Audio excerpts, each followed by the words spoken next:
अब हम अपने मायके से आ रहे हैं बनारस। ये हमको ले कर के आ रहे हैं छोड़ने, क्योंकि पानी बहुत बरस रहा था और उस समय हमने वीडियो भी बनाना भूल गए। बिल्कुल हमको याद ही नहीं था कि हमको वीडियो बनाना। ये छोड़ कर चले गए हैं। अब स्टेशन पे बैठ कर के हम ट्रेन का इंतज़ार कर रहे हैं। जब भी हम अपने घर से आते हैं तो हमको अजीब सा फ़ील होता है, समझ में ही नहीं आता है कि खुश हूँ या दुखी हूँ। क्योंकि अगर मैं ज़्यादा दिन रह जाती हूँ तो भी मुझे अजीब सा लगता है, और जब मैं आने लगती हूँ तो भी मुझे अजीब सा लगता है। मैं बहुत कंफ्यूज रहती हूँ। देखिए ट्रेन हमारी आ गई। अब हम ट्रेन में बैठ गए हैं। बाहर काफ़ी हरियाली है, बहुत अच्छा लग रहा है देख कर के। पर मेरा मन जो है ट्रेन में बिल्कुल नहीं लग रहा है। मन में मेरे अजीब अजीब से विचार चल रहे हैं। कभी मुझे लग रहा है कि मुझे 1-2 दिन और रह जाना चाहिए अपनों के साथ, और कभी मुझे लग रहा है कि मैंने ठीक किया कि मैं वापस आ गई। वैसे अभी मेरा यीशु और ये वहीं पर हैं। सोचते विचारते कब इलाहाबाद स्टेशन आ गया मुझे पता ही नहीं चला। जब यहाँ पर मैंने प्लेटफार्म पे लोगों को उतरते हुए देखा तब मुझे समझ में आया कि मैं इलाहाबाद पहुँच गई हूँ। और यहाँ पर देखिए गंगा मैया कितनी भरी हुई है, ढेर सारा पानी दिखाई पड़ रहा है। और मैं बैठी हूँ, मेरे बगल में एक सारनाथ के यात्री हैं, जो ये भिक्षु समझिए जो भी कुछ हैं, ये बैठ गए।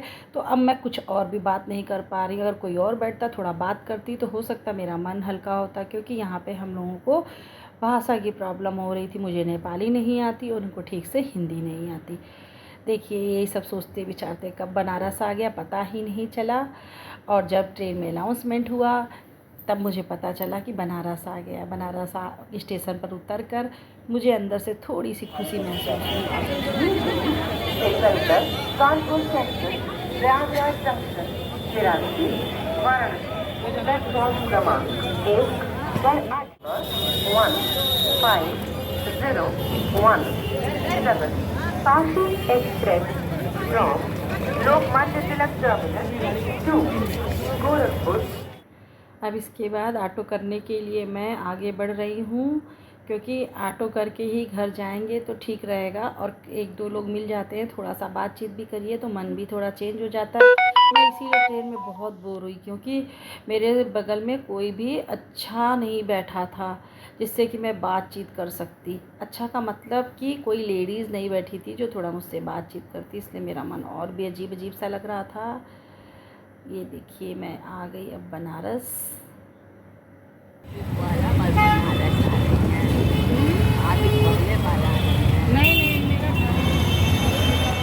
अब धीरे धीरे मैं घर की तरफ जा रही हूँ, और धीरे धीरे अपनी सारी जिम्मेदारियाँ मुझे याद आ रही हैं कि मुझे ये करना है। घर पहुँच गए हैं। घर पहुँच के हमने हाथ मुँह धो लिया है। 5 मिनट रेस्ट करते हैं, अब शुरू करते हैं उसके बाद काम, क्योंकि 1 हफ्ते से घर मेरा बंद था तो बड़ी डस्ट हो गई है, धूल धूल सा हो गया। अब उसकी साफ सफाई करेंगे। 5 मिनट हमने कहा थोड़ा आराम कर ले, थक गए बैठे बैठे। सबसे पहले पेड़ देखें, पेड़ों की दशा एकदम सूख साख गए हमारे पेड़। सारे पेड़ देखिए कैसे मुरझा गए हैं। अब सबसे पहला काम करते हैं, पेड़ों में सारे पानी डालें।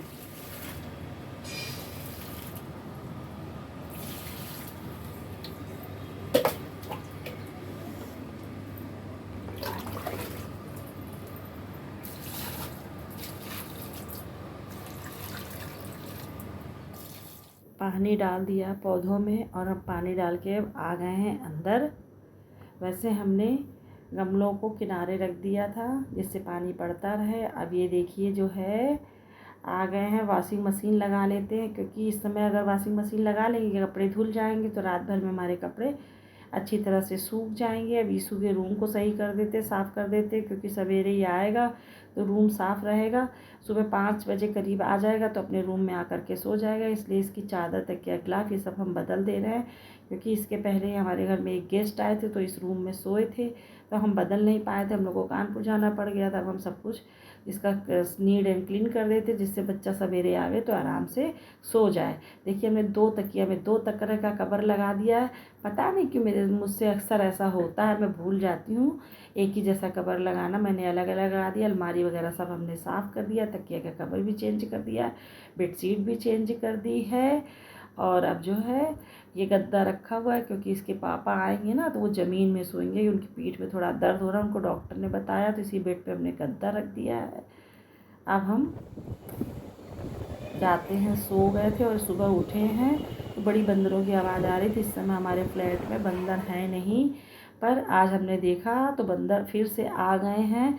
निकल कर देखा ना तो पानी बरस रहा, तो इस पानी की वजह से ये लोग गैलरी में आ गए हैं।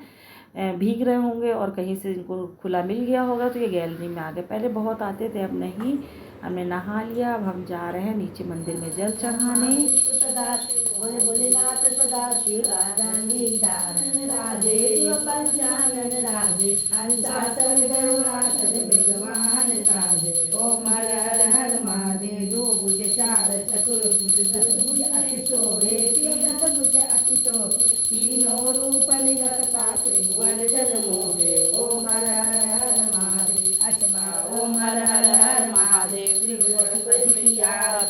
कोई नर गावे। मंदिर में भी हमने पूजा कर ली। अब हम घर पे आ गए हैं तो अपने घर का जो मंदिर है ना, इसको साफ़ कर देंगे, क्योंकि ये भी 10 दिन से बंद था तो धूल धूल सा हो गया है। ये लड्डू गोपाल देखिए, जब हम कहीं चले जाते आते हैं ना तो हमको इनके ऊपर बड़ा लाड आता है, बड़ा प्यार आता है। मुझे अजीब मतलब ऐसा लगता है जैसे हम छोटे से बच्चे को छोड़कर चले गए थे। और फिर इनको हमने थोड़ा सा प्यार किया है और इनके कपड़े वगैरह हमने चेंज करा दिए हैं और पूरे मंदिर को हम साफ़ कर देंगे। ये देखिए, इनकी चांदी की हमने इनके बर्थडे में एक बार बांसुरी ला के दी थी, एक बार इनका ये जो है इस पर हम सिंहासन है इस पर इनको रखते हैं। और ये मोती की माला हमने पहना रखी है। बहुत ज़्यादा तो नहीं डेकोरेट किया है इनको, बस ये है कि इस तरह से किया है। और ये लक्ष्मी गणेश है, इनको भी झाड़ देते हैं, सब मिट्टी वगैरह धूल वगैरह झाड़ देंगे तो मंदिर साफ़ हो जाएगा। क्योंकि मतलब बंद रहता है ना तो डस्ट सी आ जाती है। दुर्गा जी की फ़ोटो है, इनको भी पोंछ पाछ देते, साफ़ कर देते हैं, सारे कपड़े वपड़े बदल देंगे। उसके बाद फिर हम देखिए ऊपर भी मिट्टी लगी गर्दा, तो इसको भी सबको साफ़ कर देंगे। और ये लाइट जो लगी हुई है ना, ये लाइट फ्यूज़ हो गई, अब देख रहे थे ये नहीं जल रही, तो हमने चलो इसी समय इसको भी हटा देते हैं तो ठीक रहेगा, नीट एंड क्लीन हो जाएगा मंदिर। पूरा अच्छी तरह से मंदिर को साफ़ कर देंगे। साफ़ करने के बाद ये फ़ोटो वगैरह सब पोंछ देंगे सारे भगवान की। फिर इसके बाद हम शिफ्ट कर मतलब मंदिर के अंदर फिर से लगा देंगे। बहुत दिनों से सोच रहे हैं नया मंदिर लेने के लिए, पर ले ही नहीं पा रहे हैं। कोई ना कोई ऐसा अड़ंगा लग जाता है कि मंदिर ले ही नहीं पाते हैं। और ये मेरा बहुत पुराना मंदिर, अभी मेरे भगवान जी इसी में रहते हैं। देखिए कब भगवान की मर्ज़ी होती है कि कब मंदिर नया उनका आएगा। अब हमने दिया बत्ती भी कर ली है और माला भी फेर लेते हैं। आप लोगों को लग रहा होगा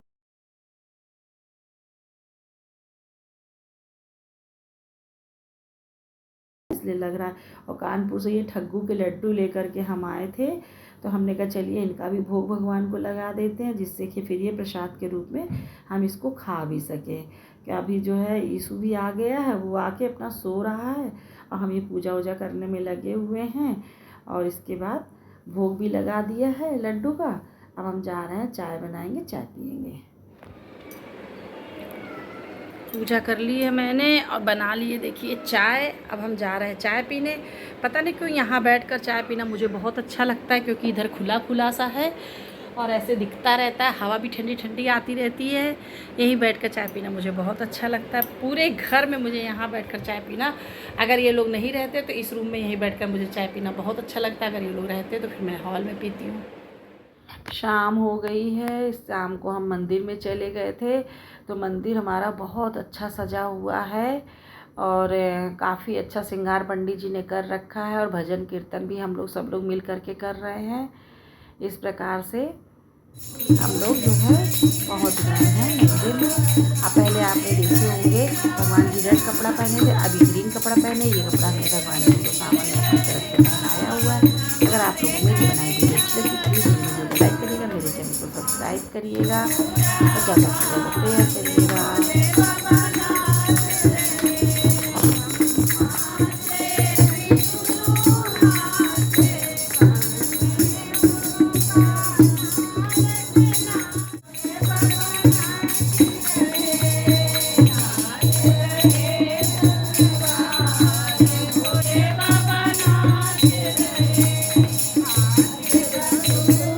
अब हम मिलते हैं आप लोगों को दूसरे ब्लॉग में। भगवान के ग्रीन कैसे कपड़े कैसे लग रहे हैं मुझे कमेंट करके ज़रूर बताइएगा।